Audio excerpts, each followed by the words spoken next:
Իրանը զգուշացնում է հնարավոր պատերազմի մասին։ Հոգևոր առաջնորդ Մոջթաբա Խամենեիի ամերիկյան հարվածներից դեռ փետրվարին նահատակված կնոջ հայրն ու գլխավոր խորհրդականն ակնարկում է, որ պատրաստ են վերսկսել ռազմական գործողությունները, եթե նահանգները նորից դավաճանի դիվանագիտությունը։ Բանակցություններն ընթանում են հոռետեսության, անվստահության պայմաններում։ Մենք պատրաստ ենք ապահովել Իրանի ժողովրդի իրավունքներն ու շահերը եւ կպաշտպանենք մեր հողը, եթե նրանք խախտեն համաձայնության պայմանները։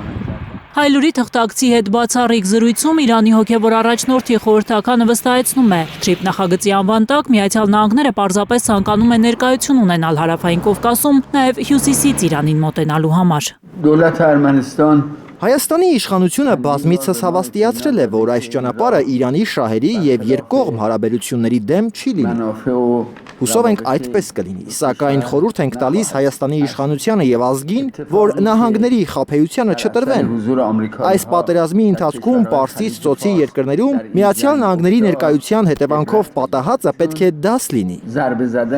Իրանին հարվածելու նպատակով է Միացյալ Նահանգները մեր հարևան պետություններում ներկայություն ապահովում։ Դրանից վնաս են կրում նաև այդ պետությունները։ Հուսանք դա չի լինի Հայաստանում։ Ցանկացած պետություն, որն Իրանին հարվածելու համար պլացդարմ կդառնա նահանգների ձեռքում, կտուժի, զգուշացնում է Իրանի նորընտիր հոգևոր առաջնորդի խորհրդականը։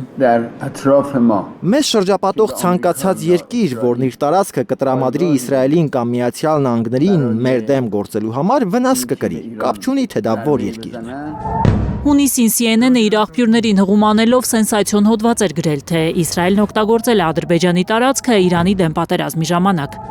Դեռ 2025-ի Իրան-ԱՄՆ 12-օրյա պատերազմի ընթացքում իրանական լրատվամիջոցները գրում էին, թե Ադրբեջանից իսրայելական անօդաչու է բարձրացել երկինք, որը շարժվել է Իրանի ուղղությամբ։ Գանե Մովսիսյան, Ծովինար Բարխուդարյան, Հարություն Մաթևոսյան, Հայլուր։